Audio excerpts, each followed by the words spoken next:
Salut à tous et bienvenue pour cette vidéo débrief du match 4 et anticipation du match 5. Très important de comprendre ce qui s'est passé dans ce match 4. Et bien, pour anticiper ce qui peut se passer dans le match 5 et quels sont les rapports de force à la veille d'un match qui va avoir lieu là dans la nuit de lundi à mardi et qui peut être effectivement décisif des deux côtés avec soit le titre pour les Warriors, soit une prolongation des finales pour les Cavaliers. Le match 4, vous l'avez suivi, très large victoire de Cleveland qui a dynamité cette équipe des Warriors. Plein de records sont tombés dans ce match, c'était une orgie offensive et je vous avais expliqué dans ma preview et dans ma vidéo ce que les Cavs doivent faire pour rebondir. Je vous avais expliqué qu'il n'y a qu'une seule sortie de crise possible pour cette équipe de Cleveland, c'est l'orgie offensive. Défensivement, cette équipe des Cavs, elle est faible, elle le sait. Son seul salut vient de sursaut d'orgueil et une surperformance en attaque. C'est ce qui avait fait le succès de l'équipe jusque-là en play-off. Donc pas la peine de se réinventer, on reste sur les standards qui ont marché précédemment et c'est ce qui s'est passé dans ce match 4. Adresse absolument insolente et record de points en finale marqué pour un premier quart-temps, record de points en finale marqué sur une mi-temps et record de 3 points marqués en finale. Bref, orgie offensive absolument massive, match à sens unique dès le début, les Warriors n'auront eu aucune chance. Malgré tout, ils mettent quand même 116 points et c'est ce que je vous disais. Quand vous mettez 130 points, personne ne vous reprochera d'en prendre 120. Et c'est exactement ce qui s'est passé sur ce match. On va rentrer un tout petit peu plus dans le détail pour que vous compreniez la différence. Elle s'est bien entendu faite sur l'adresse à 3 points. Les deux équipes ont tiré énormément à 3 points, puisque des deux côtés, on est pratiquement à 50% de tirs tentés à 3 points par rapport au volume de tir total. C'est absolument énorme. On le savait, ces deux équipes aimaient bien tirer à 3 points, mais là, on est allé vraiment dans l'extrémisme total sur l'utilisation du tir à 3 points. Ce qui est intéressant, c'est que globalement, les deux équipes ont fait le même match. Globalement, quand vous allez dans les stats de rebond, dans les stats de fautes provoquées, de lancers francs tentés, de passes décisives, de pertes de balles, bref, dans le détail de la feuille de match, vous avez deux équipes qui font quasiment le même match. Regardez les pertes de balles, les passes décisives, les interceptions, les points dans la raquette, les points en contre-attaque, deux équipes en photocopie totale. Et la seule différence majeure, elle est là, sur l'adresse à 3 points, et ça aura déterminé tout le destin du match. On retrouve en confrontation, en choc frontal, le choc des ailiers MVP, avec Durant et James qui se sont rendus coup pour coup. Un Durant qui fait un match correct, mais en deçà des performances des 3 premiers matchs des finales. James est toujours fidèle à lui-même, le taulier dans l'excellence, dans le triple-double, dans l'ultra-polyvalence sur le terrain. Pour comprendre ce qui s'est passé sur ce match 4, les Cavaliers terminent à 1,36 points par possession. C'est absolument mutanesque, c'est du hors norme. 59% de passes décisives, c'est dans leur standard. 11% de paires de balles, c'est dans leur standard, c'est plutôt pas mal. Un assist turnover ratio à 2,45, c'est très bien. 31% de rebond off, c'est très bien. Les peu de tirs que ces Cavaliers ont manqué, ils ont réussi à en récupérer en moyenne 1 sur 3 pour avoir des paniers en seconde chance. Ils finissent à 68% de pourcentage au tir réel.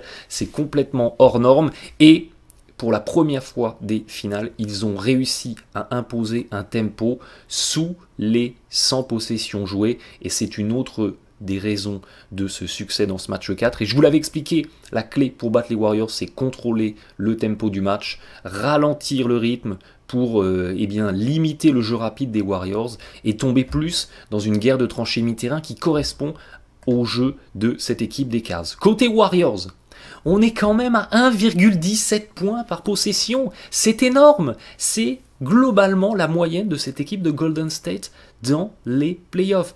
On a l'impression que les Warriors passent complètement à côté de ce match 4, mais au final, sur le plan offensif, eh bien, ils sont quasiment à leur rendement standard. Donc la victoire des Cavaliers, elle s'est vraiment dessinée par l'orgie offensive, beaucoup plus que par la défense. On a vu des Cavs plus en intensité. Ils n'ont pas forcément mieux défendu parce qu'on a revu des mauvais replis, on a revu des séquences où c'est la catastrophe dans la communication en défense et on laisse un joueur des Warriors aller dunker tout seul en dessous. Il y a eu plus d'intensité, on a un petit peu mieux muselé ces Warriors, notamment en allant dévier pas mal de passes. La circulation de balles des Warriors a été bien gênée, mais au-delà de ça, les Warriors font un bon match d'attaque. 67% de passes décisives, c'est dans leur standard. 12% de perte de balles, c'est dans leur standard. Un assist turnover ratio à 2,17, c'est pas mal. 35% de rebonds offensifs, c'est très bien. Mais seulement 56% de pourcentage au tir réel. On retrouve cette maladresse à 3 points qui a miné les Warriors. Et un tempo qui n'est pas le tempo de Golden State. On l'a déjà explicité. On l'a dit, regardez. La différence dans ce match et la victoire des Cavaliers, elle s'est clairement dessinée sur la réussite à 3 points, sur le bombardement derrière la ligne à 3 points, qui a amené un rendement absolument incroyable pour cette équipe des Cavs. Parce que sur les paniers à 2 points, eh bien, vous voyez que les Cavaliers, ils ne font que 32% de réussite. Donc quand ils ont essayé d'attaquer le cercle, ou de tirer à mi-distance dans des 2 points à 4-5 mètres, eh bien ils ont été maladroits. Ça a été compensé par l'orgie offensive à 3 points. A contrario, les Warriors ont fait un bon match à 2 points, mais se sont complètement ratés au-delà de la ligne à 3 points. Ce qui est intéressant, c'est que quand on regarde le dashboard, donc la répartition des tirs par zone sur le terrain, regardez, les Warriors, ils ont tenté quasiment autant de paniers près du cercle que cette équipe des Cavs. Et ils sont à 80% de réussite au cercle. Donc la défense de Cleveland a été une nouvelle fois relativement médiocre pour ce qui est de la contestation des paniers près du cercle. Dès que les Warriors ont réussi à attaquer le panier, ils ont trouvé effectivement des points à haut pourcentage. Dans les points in the paint, par contre, Golden State s'est complètement raté. Seulement 1 sur 8, là où les Cavaliers, qui sont d'habitude pas dans l'excellence dans cette zone, ont quand même été chercher 50%, c'est très bien. À mi-distance, eh bien, les Cavaliers n'ont pas forcément été dans l'excellence, ils sont très en deçà de leur moyenne playoff, leur moyenne saison. Les Warriors ont été dans leur standard, 50% à mi-distance, c'est leur standard. Par contre, dans le trio des zones à 3 points, eh bien là, c'est match à sens unique, 66% de réussite dans le coin gauche, 33% dans le coin droit, là où les Warriors n'ont même pas mis un 3 points dans le coin droit, et 17 sur 33 above the break, donc ce sont des 3 points en dehors des coins, là où les Warriors font seulement un 7 sur 28. Donc les deux équipes ont tenté le même volume de tirs à 3 points, mais on a d'un côté une équipe qui a mis pratiquement un 3 points sur 2, voire plus, là où côté Warriors, on a été très maladroit. Globalement, on a une fight du Big Four des Warriors sur ce match 4, 23 sur 62 au tir, seulement 37%. Et pourtant, c'est ce que je vous répète, on a des Warriors qui sont à 1,17 points par possession. Ils se sont rattrapés grâce à beaucoup de lancers francs tentés. Il y a eu beaucoup de fautes sifflées sur ce match. C'était un match haché.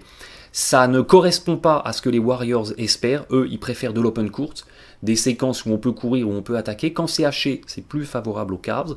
Mais ils ont quand même eu des lancers francs. Et ces lancers francs leur ont permis de compenser la maladresse au tir à 2 points et au tir à 3 points. Donc on a d'un côté des Cavaliers en insolence totale, les 4 joueurs majeurs des Warriors qui passent complètement à côté, et vous avez évidemment la recette d'un match à sens unique. Ce qui est intéressant, c'est d'aller analyser les pourcentages de réussite par rapport à l'emplacement du défenseur. Souvenez-vous, je vous avais expliqué que l'explosion des Cavaliers en play-off, le passage en mode play-off, était principalement dû à une explosion de l'adresse sur les tirs extérieurs. Les Cavaliers avaient gagné pratiquement 10 points de pourcentage de réussite au tir sur les tirs à mi-distance et les tirs à 3 points, et notamment sur les tirs ouverts et sur les tirs très ouverts. Donc sur des séquences où le défenseur était assez loin. Sur les 3 premiers matchs des finales, ils avaient été complètement en faillite dans la réussite au tir, et c'est ce qui leur avait coûté la victoire dans les 3 premiers matchs. Et bien là, je vous ai sélectionné ces 2 slides qui résument le match 4 avant de vous dérouler le décryptage de ces stats. On a retrouvé des Cavaliers au slogan « Vivre et mourir avec les 3 points ». Dans le match 4, Cleveland, 45,3% de son volume de tir total était des tirs extérieurs, donc des tirs à plus de 3 mètres du cercle, qui étaient soit ouverts, soit très ouverts. C'est-à-dire que pratiquement un tir sur 2 tenté par les Cavaliers a été un tir extérieur où le défenseur était à plus d'1,50 m, voire plus, sur la prise de tir. C'est absolument colossal. Et sur ces 45,3% de tirs extérieurs ouverts, ils ont tourné à 21 sur 39, dont 17 sur 31 à 3 points. Ça fait du 55% de réussite, ce qui correspond, extrapolé, à du 82% de pourcentage au tir réel. Et là, vous comprenez pourquoi ce match des Cavaliers est un match placé sous le signe de l'insolence totale. Et sur les 3 premiers matchs, les matchs 1, 2 et 3, eh bien, cette équipe de Cleveland n'avait eu que 38% de son volume total de tirs qui étaient des tirs extérieurs ouverts. Donc, on est passé de 38 à 45.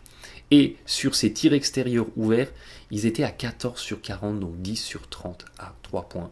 Donc ça fait du 33-34% de réussite et du 50%, on va arrondir, de pourcentage au tir réel. Donc, vous augmentez votre proportion de tirs ouverts, et sur ces tirs ouverts, vous passez de 50% au tir réel à 82%. Voilà le résumé du match 4.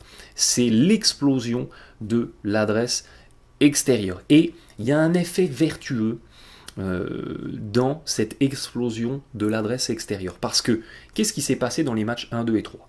Cleveland tirait de loin, le tir ne rentrait pas, ça faisait rebond défensif pour les Warriors, qui derrière accéléraient, parce que n'oubliez pas que cette équipe de Golden State, 20% de ses séquences d'attaque, c'est de la transition, c'est du jeu rapide. Donc, tir manqué de Cleveland, rebond défensif des Warriors, accélération, mauvais repli des Cavs, l'une des plus mauvaises équipes de la ligue pour le repli défensif et la défense de la transition, et vous aviez derrière des paniers à haut pourcentage inscrits en contre-attaque par les Warriors. Là, qu'est-ce qui se passe sur ce match 4 ?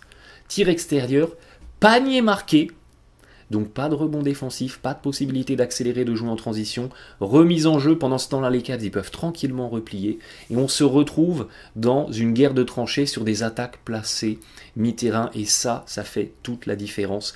Donc il y a en fait un effet vertueux dans l'adresse des Cavs. Quand les Cavs attaquent bien, eh bien ils laissent moins de contre-attaques aux Warriors, et donc ils défendent mieux. Et ils sont gagnants sur toute la ligne. On a retrouvé dans ce match 4 eh bien, le Big Four, si on intègre J.R. Smith, des Cavaliers complètement en insolence. Les 4 joueurs ont des pourcentages complètement hors normes, complètement mutanesques. Pour le match 5, que doit-on en déduire ? Eh bien, on a une équipe des Cavs qui est condamnée à l'exploit offensif. Ils ont battu les Warriors. Ils ont eu un sursaut d'orgueil, et cette victoire, elle s'est inscrite dans le seul scénario possible de victoire pour ces Cavs, c'est la surperformance en attaque qui permet de compenser la faiblesse de l'équipe en défense. Donc les Cavaliers l'ont fait une fois. Maintenant, n'oubliez pas que le contexte et le scénario de ce match, quel est-il ? Vous avez d'un côté le Big Four des Cavs qui a été extraordinairement efficace. Et vous avez de l'autre côté le Big Four des Warriors qui, dans son intégralité, a été complètement en dessous de ses standards. Donc vous avez deux destins diamétralement opposés des deux Big Four des deux équipes. Donc, quelle est la probabilité que l'équipe des Cavs réussisse une nouvelle fois cette orgie offensive, cette adresse insolente qu'on n'a quasiment jamais vue dans l'histoire, et que de l'autre côté, le Big Four des Warriors réussisse une nouvelle fois une performance d'attaque aussi faible? Eh bien, la réponse à cette question est la réponse au dénouement du match 5. Les Cavaliers n'ont qu'une seule solution: renouer avec l'adresse extérieure. Leur jeu, il est relativement basique. C'est du 1 contre 1 de James, du 1 contre 1 de Kyrie Irving. Si la défense ne vient pas aider, eh bien ils finissent en lay-up, ils vont au bout. Si la défense vient aider, il y a un décalage, on ressort sur un tireur à 3 points qui sanctionne.